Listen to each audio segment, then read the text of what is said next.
Hello everybody, welcome back to my channel. I have 5 burning concerns for Mapletree Industrial Trust first quarter presentation. So there are 5 concerns that I was seeking an answer for, and these are DPU, the utilities impact, the short seller Jim Chanos and what he said.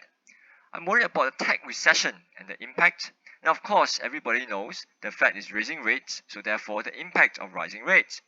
So there's a lot to cover, so let's get on with it. So first of all, the this chart, which I always like to see, you can see that actually the manager has done a really good job, right, of sharing sustainable and growing returns over time. You can see that this is DPU on an annual basis, and actually has been on a uptrend, gradual uptrend, nicely over time. And this is the stuff on a more granular basis, on a quarterly basis. You can see that it has been quite very much on an uptrend all the time. Of course, this is COVID, right? The huge healthcare scare that everybody got, and they're still suffering from actually. This lockdown thing and the impact is still spreading. But you can see that the quarterly growth has slowed down quite significantly, and since for the past 1 year or so, it has stagnated. Well, you can't really blame the manager because there's really a rising influence, confluence of geopolitical pressures, right? In fact, this year is probably the toughest year I've faced in quite a long while. You have rising inflation, and then you have a war, pseudo war between Russia and Ukraine, rising inflation for energy, for food, and you have Fed rising rates at a very very fast pace. I've never seen the Fed raise rates at 75 basis points a clip for several meetings in a row. So this is quite a very crazy year it's turning out to be, and I guess this performance is quite commendable. So DPU wise, it's still nice to see a uplift in the DPU. And you have a nice little footnote 3 over here, and it says that this includes the distribution. So it's a capital distribution because they divested this Ayer Raja some time back. So they're gonna distribute some of the capital gains over 8 quarters. So that's 2 years from 22, right? So they will contribute some capital distributions until 2024, I suppose. And I think it's pretty well planned to time in with this stuff over here, which is the redevelopment of Kolam Ayer. So you can see the flatted factories are gonna be transformed into these high-tech buildings, and they've already found an anchor tenant for the BTS facility. So you can see that this stuff is projected to finish in first half of 23, right? So just nicely coinciding with the end of the capital distributions in somewhat in 24. So I don't think you have to be worried about the capital distribution ending and then you have a DPU cliff and so on and so forth. It seems pretty nicely timed to coincide and dovetail into this redevelopment, right? So that's pretty nicely planned. And I might add as well that the artist impression is pretty impressive, right? This stuff. Redevelopment from some flagship factories. So the land bank redevelopment is still pretty much a work in progress. So this is the portfolio overview, and guys, it's quite nice. You can see the occupancy established and small rising, especially amongst here, right, the light industrial buildings, which is taking the brunt of the economic pressures, COVID lockdowns, and rising inflationary pressures. I was kind of concerned, actually very concerned about rising utility prices. I'm sure you face it as well at your homes with your electricity prices going up crazily high and the OEMs all contracting, changing, raising the prices of the electricity contracts. I feel it very, very significantly actually.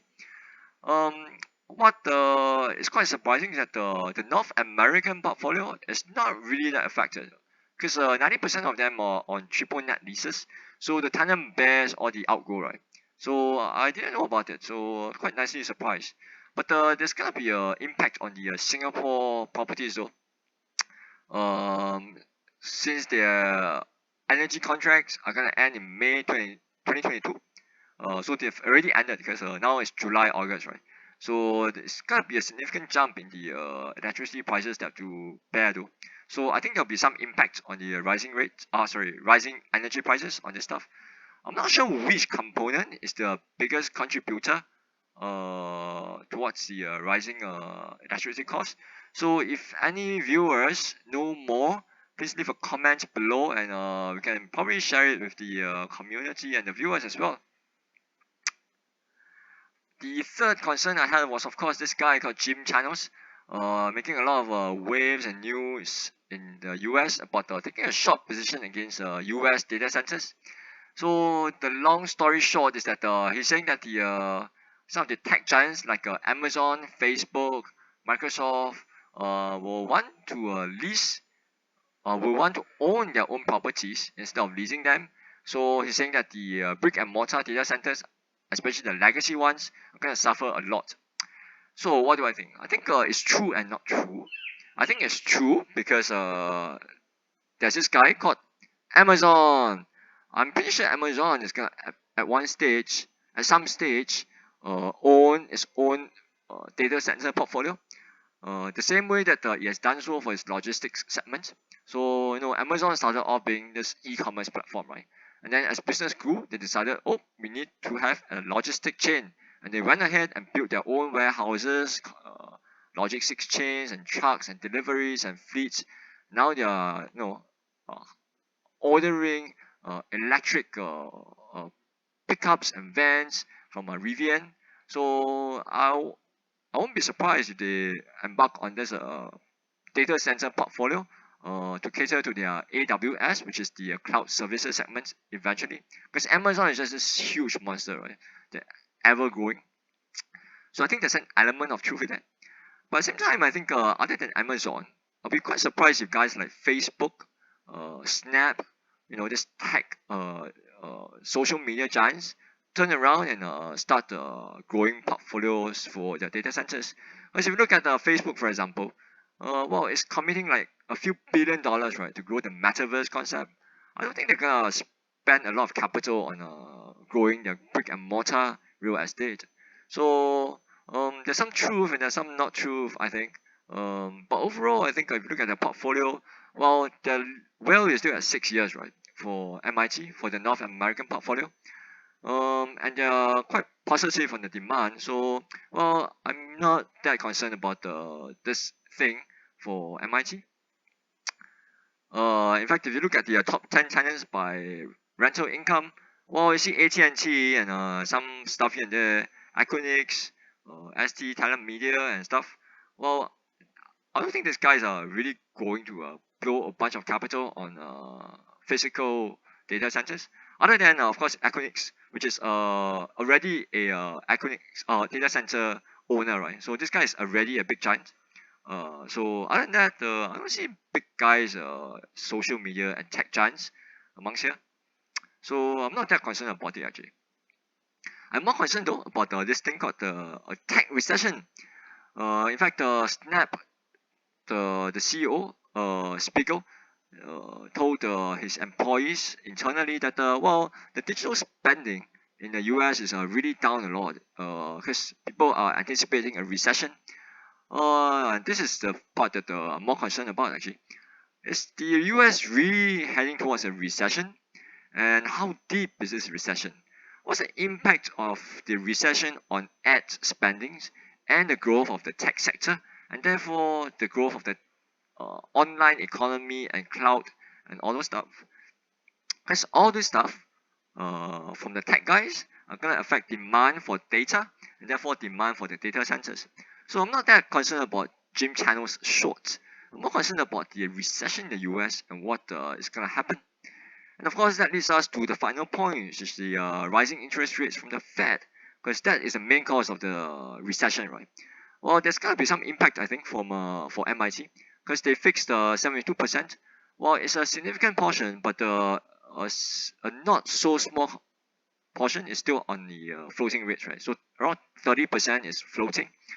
And if you look at the exposure, it's in a lot of in the US, right? And in Sing.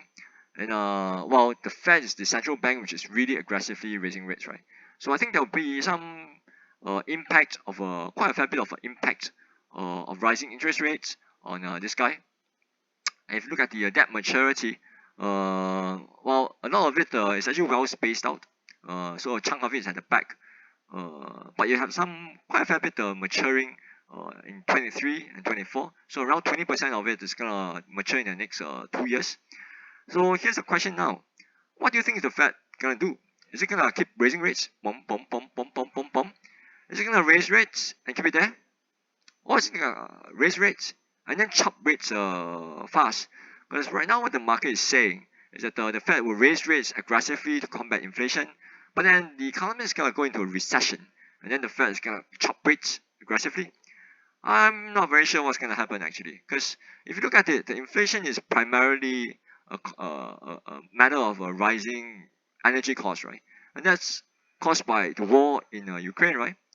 So to forecast rate rises, you have to forecast inflation, and to forecast inflation, you have to forecast whether Putin is going to stop the war, and that unfortunately is something I can't do.